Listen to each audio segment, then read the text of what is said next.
La verdad sobre Anneliese Michel, sin amarillismo. ¿Quién era Anneliese? Anneliese Michel nació y creció en Klingenberg am Main, Baviera, una región de tradición católica muy conservadora y devota.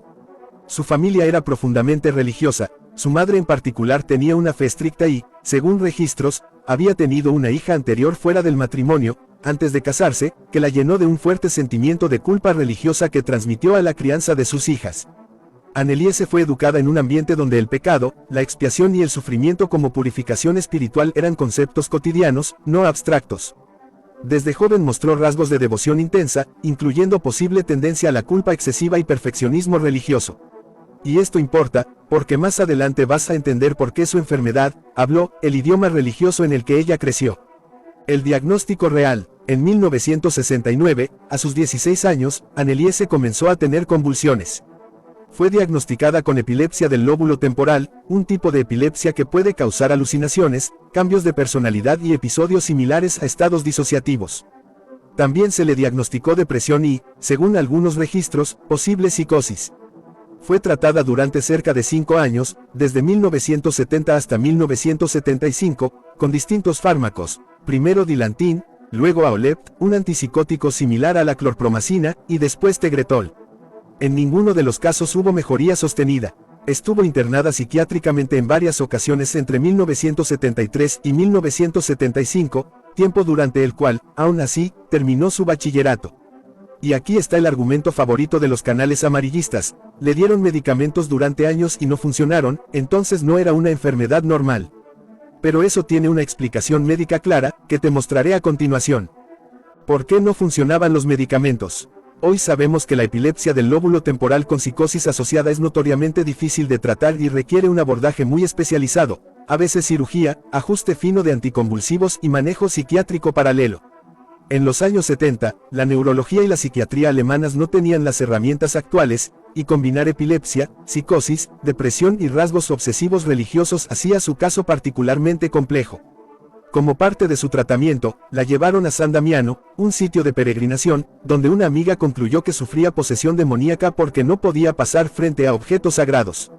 Es decir, la propia búsqueda de ayuda mezcló lo médico y lo espiritual desde antes, sin separación clara, alimentando más sus alucinaciones en los brotes psicóticos.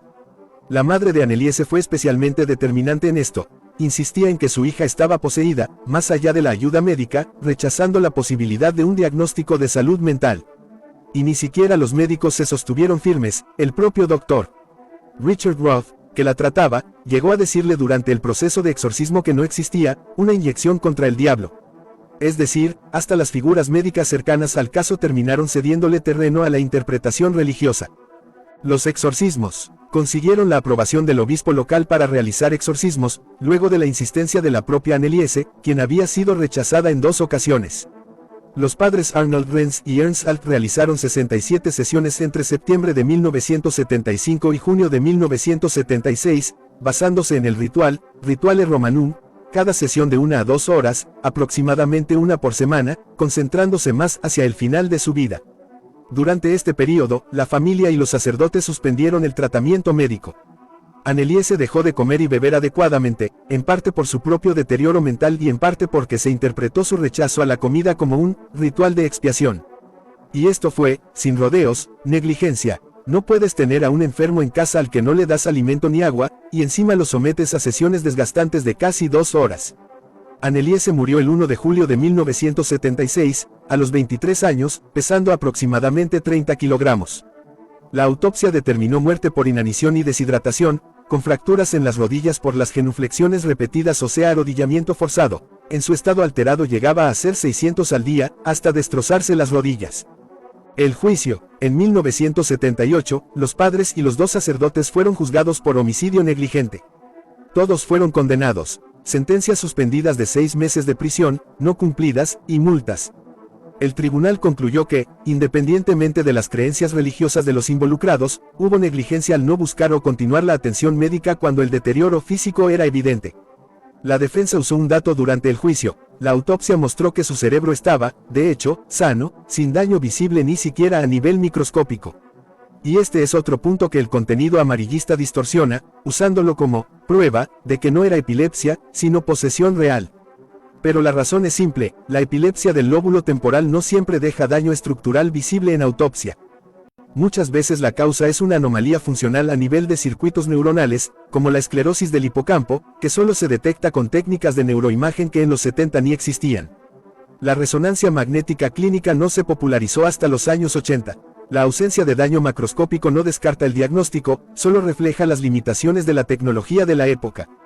Y el tribunal falló igual a favor de la fiscalía, porque el punto legal nunca fue si tenía o no epilepsia demostrable post-mortem, sino que ella estaba mentalmente incapacitada para decidir por sí misma, y debieron haberla obligado a recibir atención médica. Lo que la medicina de hoy sí podría haber hecho.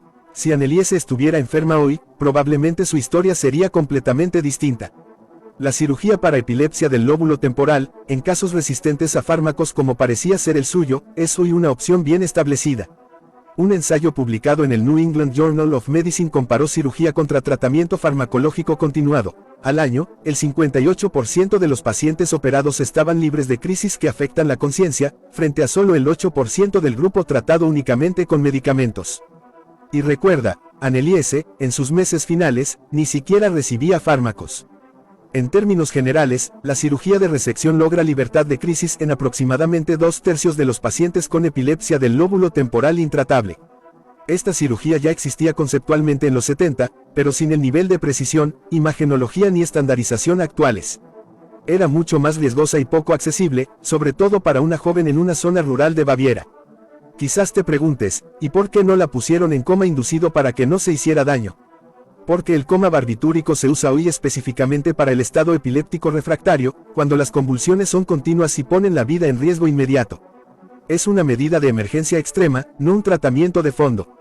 Anneliese no estaba en ese estado, su cuadro era de crisis episódicas junto con síntomas psicóticos y depresivos entre crisis. Inducirle un coma no habría tratado ni el foco epiléptico ni los síntomas psiquiátricos, solo la habría puesto en altísimo riesgo sin ningún beneficio claro. Lo que sí estaba indicado, con los estándares de la época, era optimizar los anticonvulsivos, dar tratamiento antipsicótico y antidepresivo adecuado, y evaluar la candidatura quirúrgica. Exactamente lo que el manejo moderno haría hoy. El verdadero villano de esta historia no es que faltara una intervención heroica. Es que faltó continuidad del tratamiento médico convencional, sustituido por un abordaje puramente religioso justo en los meses más críticos. El caso Fleischmann, el dato que rompe el misterio. Ella decía en sus alucinaciones ser varios demonios, entre ellos Caín, que sabemos que nunca existió. Pero también decía ser un tal sacerdote corrupto llamado Fleischmann. Según los registros, era un párroco real, de siglos atrás, de la parroquia vecina de Ettelben, donde justamente el padre Alt, uno de los exorcistas, ejercía. Se decía que había sido excomulgado, mujeriego, bebedor, y que había golpeado a un hombre y una mujer casi hasta la muerte. ¿Cómo supo Anneliese de este párroco tan específico? Aquí está el dato que muy pocos videos de terror mencionan, porque no les conviene. Cuando el padre Alt visitó a la familia Michel en el otoño de 1975, les mencionó que un párroco anterior de su propia parroquia había tenido ese historial oscuro. Anneliese debió escuchar esa historia de boca de Alt, y la integró a sus alucinaciones, asumiendo la personalidad de Fleischmann.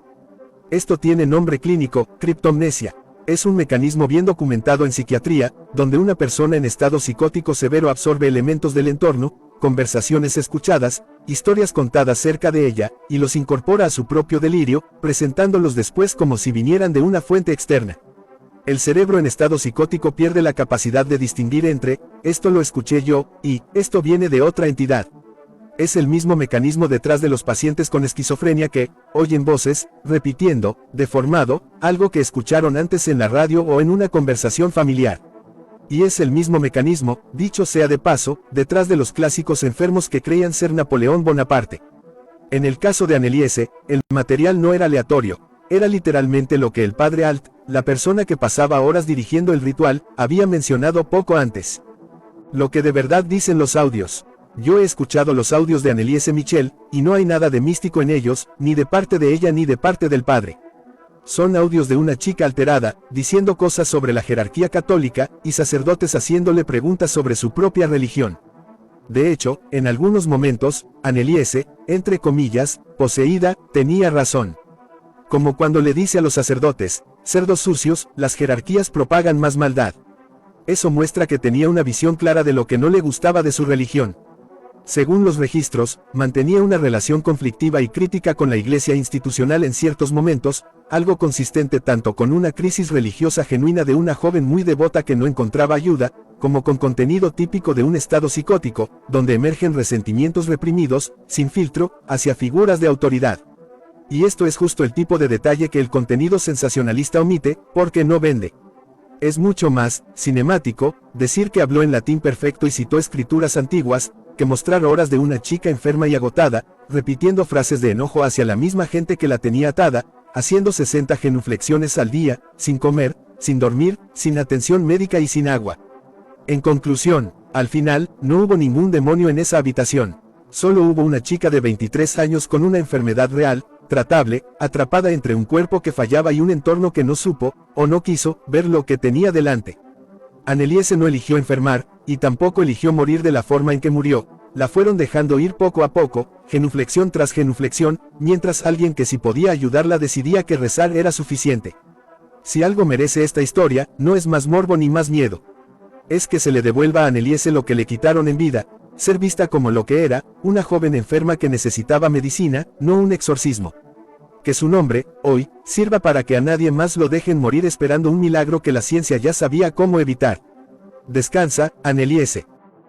Es, a la fecha, la víctima de posesión demoníaca más famosa de la historia, y hay una razón para ello. El hecho se documentó extraordinariamente bien, y se sacaron inclusive fotografías, videos y audio del incidente. El caso, desde luego, fue calcado por la película El Exorcista e inspiró no una, sino muchas películas. E inclusive los escépticos se sienten plenamente horrorizados ante el presente material. Si las posesiones diabólicas son reales, Anneliese Michel es el ejemplo perfecto de ello. Mientras más uno se adentre en su caso, más horrible resulta. Diagnosticada preventivamente con epilepsia del lóbulo temporal, Anneliese comenzó a sufrir visiones que la aterraban y atormentaban a todas horas del día, y que la ciencia no le ayudó a explicar. Supón que tu imaginación, o algo más, te haga ver cosas como los screamers de internet, pero varias veces, todos los días, y no desde el monitor de una computadora, durante sus últimos días, o de verdugos del inframundo. Anneliese Michel murió a los 23 años de edad, pero su memoria permanece como uno de los casos más atroces de posesión demoníaca que existen.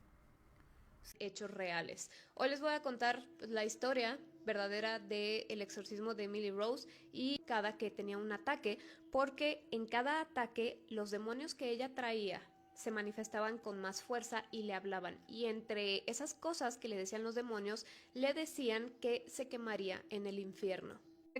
Les recomendaron que siguieran con el tratamiento médico, lo cual hicieron. De hecho, ella nunca lo abandonó, pero el tratamiento médico no estaba dando ningún resultado. Al contrario, parecía que cada vez estaba empeorando. Hubiera podido ser salvada, pero recuerden que ella pues no dejó el tratamiento, simplemente no le estaba funcionando después de tantos años. Fue un caso bastante controversial porque tanto los sacerdotes como los papás aseguraban que ella estaba poseída, tenían las grabaciones, tenían el permiso del exorcismo y demás. Sin embargo, pues del otro lado decían que simplemente la habían tratado mal, que no la dejaron continuar con su tratamiento médico y por eso es que ella falleció. Le dijeron a los sacerdotes y a los papás que eran culpables de negligencia y les dieron 6 meses de cárcel y 3 años en libertad condicional. Lo curioso es que por esta razón Alemania es un lugar que carece de exorcistas. Lo curioso es que los padres de Anneliese siguieron con su vida normal. Desconozco si todavía tienen vida, pero ellos seguían siendo personas católicas muy devotas. En internet pueden poner el nombre de la chica y les salen un montón de videos y de fotografías que evidentemente no puedo poner por aquí. Pero bueno, ¿qué me pasó a mí cuando estaba viendo esta película? Como les dije, se estrenó en el 2005, que era cuando yo la estaba viendo, y me acuerdo perfectamente que yo la estaba viendo en casa de una de mis abuelas, no había nadie en casa, y se me hizo buena idea encerrarme en el cuarto de mi abuela a ver la película. Me acuerdo que estaba como muy impresionada viendo las imágenes de la película y en cierto momento, recuerden, yo estaba con la puerta totalmente cerrada, la puerta se abrió, ¿ok? Se abrió de la nada, yo pude ver cómo se giró, pues la manija de la puerta, se abrió así como de golpe toda completa y pude ver, o sea, yo lo vi porque la tele y la puerta me quedaban enfrente, como hubo como una ráfaga de viento, pero es que se veía muy raro, como si trajera polvo arrastrando, eso era lo que veía.